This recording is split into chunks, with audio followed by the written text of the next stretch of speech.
Hey everyone, I'm Neil Patel, and today I'm going to be breaking down how you can do keyword research. I've already broken down some of the basics of keyword research in the previous lesson, and I broke down how to build your keyword list and how to research your target musketeer. If you haven't seen it, go and check that out.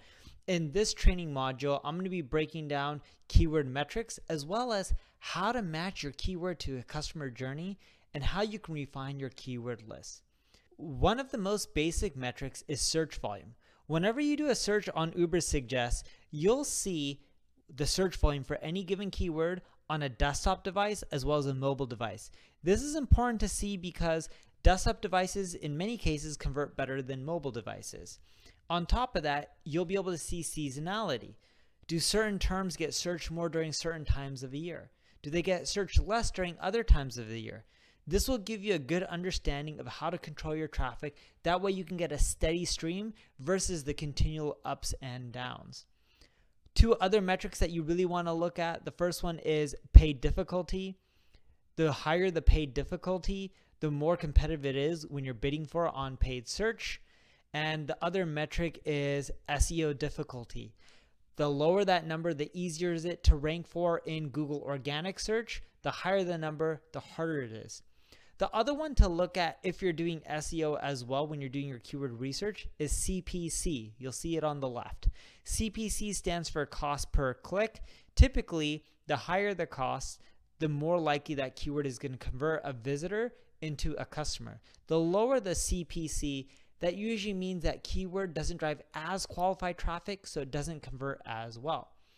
Now, when you're going after a keyword for SEO, yes, you're not bidding for it, but still you want to go after those most lucrative keywords. So the terms that have the lowest SEO difficulty, ideally scores of less than 40, and a high cost per click are the ones that are going to tend to drive the most revenue for you. The next part of keyword research is to match the customer journey.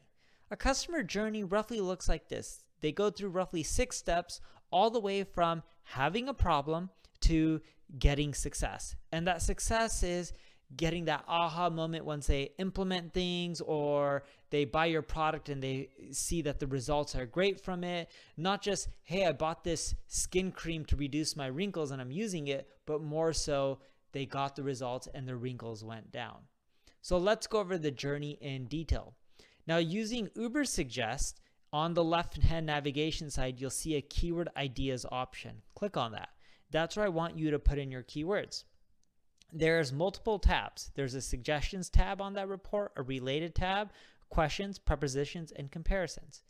The questions tab will help you find a lot of problems, such as, hey, can shaving cause acne?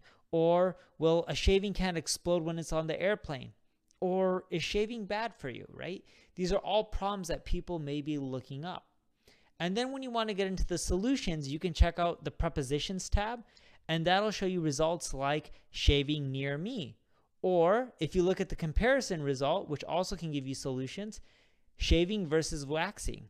Anyone who's looking up shaving versus waxing, they're probably like, hey, which one is better? Which one should I do?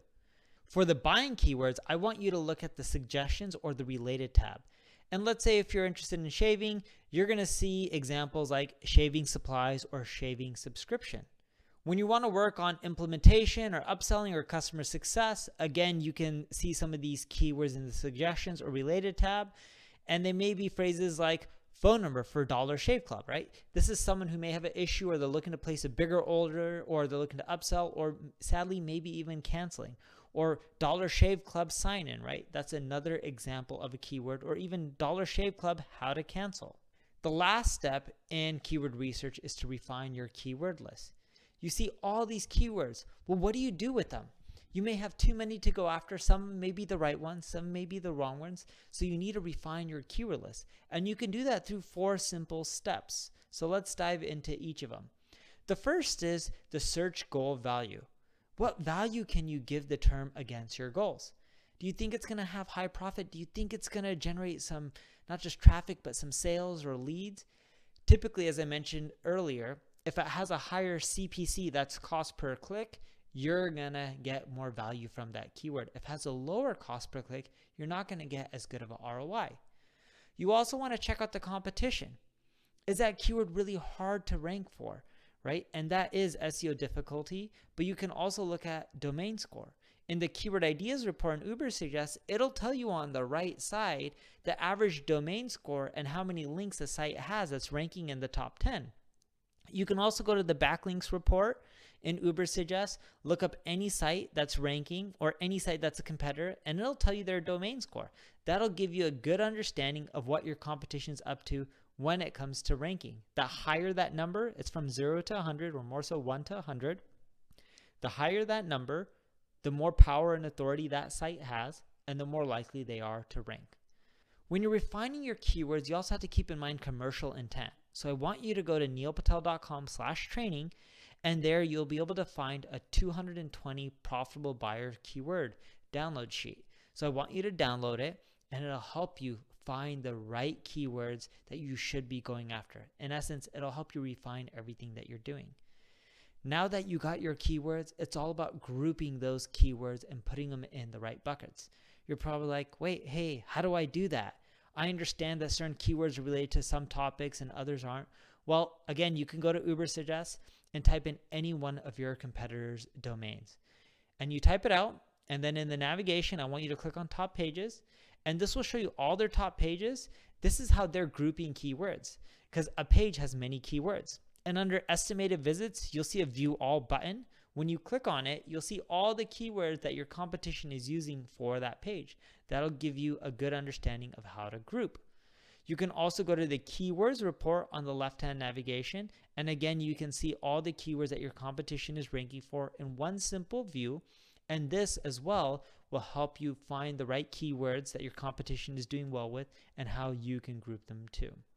As you're doing your keyword research, there's some important questions that you need to consider. Now, here's an interesting chart from Ahrefs. I'm going to actually show quite a few charts over the next few slides from Ahrefs. They have one of the biggest databases of SEO data out there. And they were looking at the median number of keywords that the top 20 ranking pages also rank for. As you can see, it's hundreds. That means any given page on your website doesn't just have to focus on 1 or 2 keywords. You can focus on hundreds and hundreds of keywords. So don't just focus on 1 or 2 keywords. As I mentioned, you should be focusing on hundreds.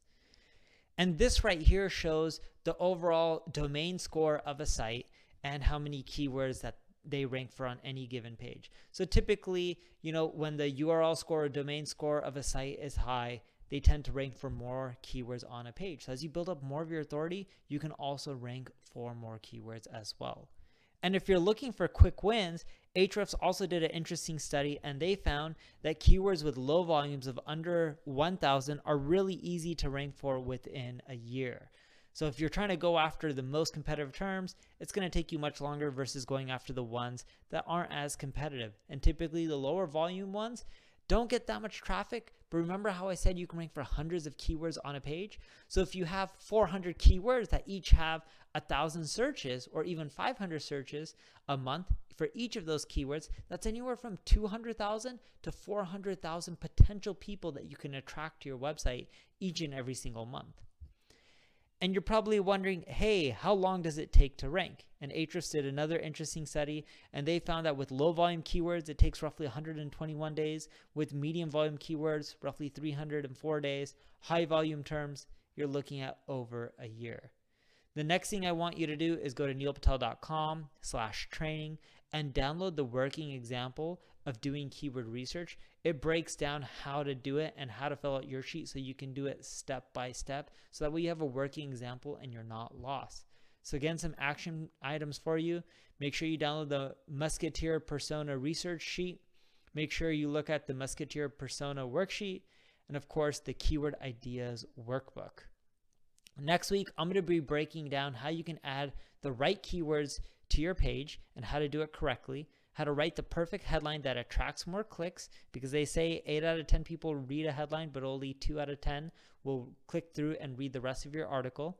Also teach you how to clean up your site and unlock more traffic, and how to find hired help for less if you don't have the time and resources to do it yourself. I look forward to helping you get loved by Google. I'll see you next week.